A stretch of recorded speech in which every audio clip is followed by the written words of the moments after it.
Preparations for the eventful orbital launch of Starship have picked up the pace at the SpaceX launch facility in Boca Chica, Texas.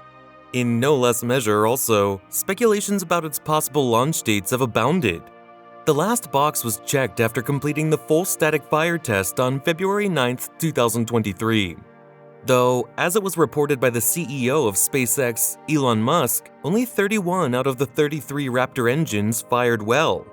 But there is no cause for alarm. According to the CEO, 31 working engines are more than enough to provide power to lift the 5,000-ton rocket to orbit. So when is the grand launch date? I will be honest with you, we do not know yet. Elon's calendar is hard to read. In March, the CEO of SpaceX pointed out that the month was to host D-Day for the Starship orbit mission. Unfortunately, that did not happen. The day lapsed, bringing yet another promise he aired via his favorite social media platform, Twitter, where he said, SpaceX ready to launch Starship in a few weeks. Launch timing depends on FAA license approval. Assuming that takes a few weeks, first launch attempts will be near the end of the third week of April. But there is a likelihood that Starship will launch this April indeed. Some hints from NASA and FAA placeholders suggest that April is the most appropriate month for the long-awaited event. Recent developments at the Stage 0 launch pad in Starbase have backed up this narrative. The stainless steel arms of the launch tower, otherwise known as chopsticks, have been very busy of late. On April 1st, SpaceX began mounting the Starship S-24 on the launch pad.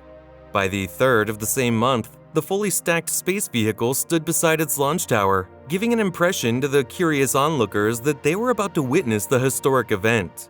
But not yet. The rocket was stacked, destacked, and then restacked again.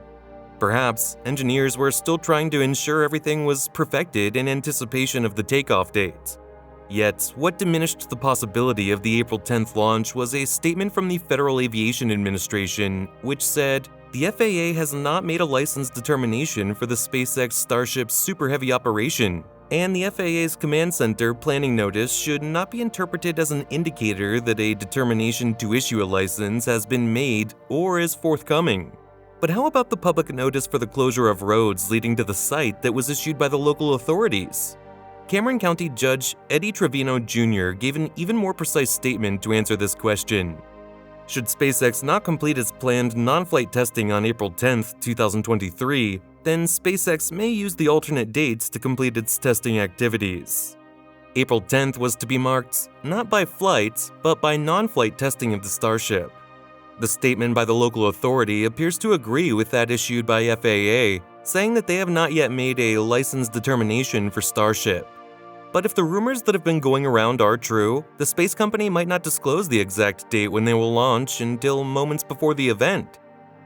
You know, the process of developing such a gigantic space machine cannot pass guiltlessly before the environmentalists.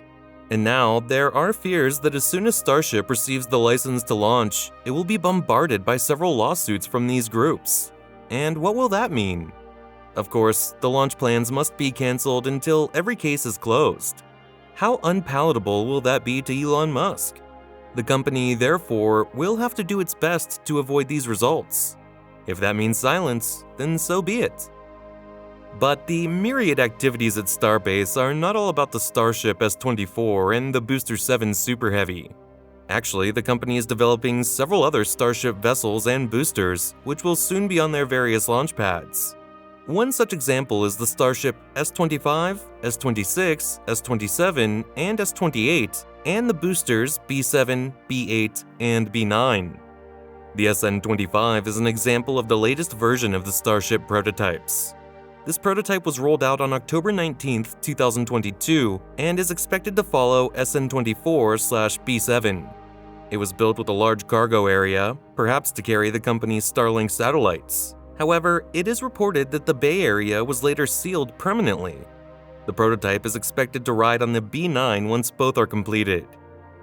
As for the S-26 and S-27 prototypes, it is reported that SpaceX removed the Thermal Protection System (TPS) tiles from them.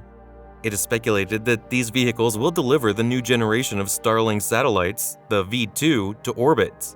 and the absence of those TPS tiles in the flaps will enable them to quickly deploy the Starlink V2 satellites in orbit.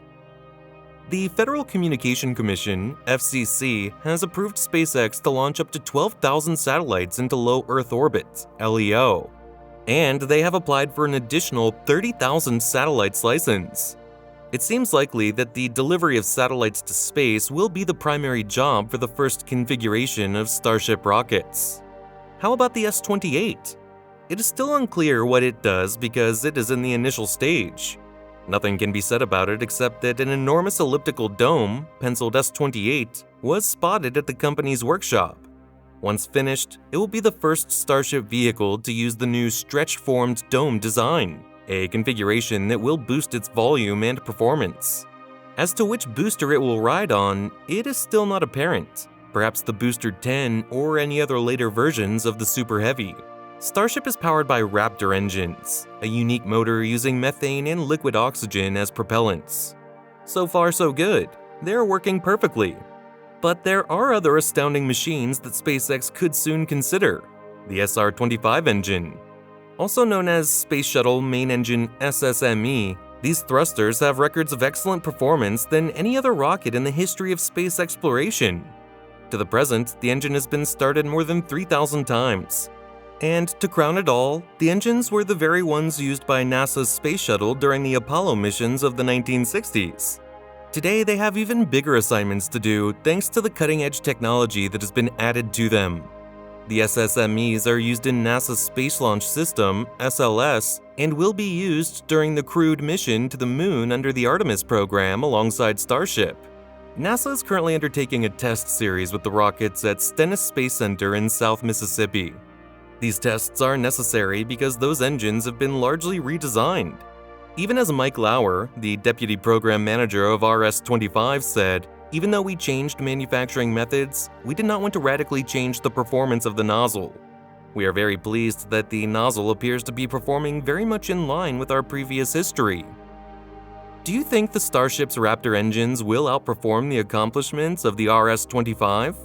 Let us know your thoughts in the comments section below. Thank you for watching this video, and don't forget to subscribe to our channel so that you can always get a notification when we post the latest and most exciting space news that you would not want to miss. Till next time, cheers!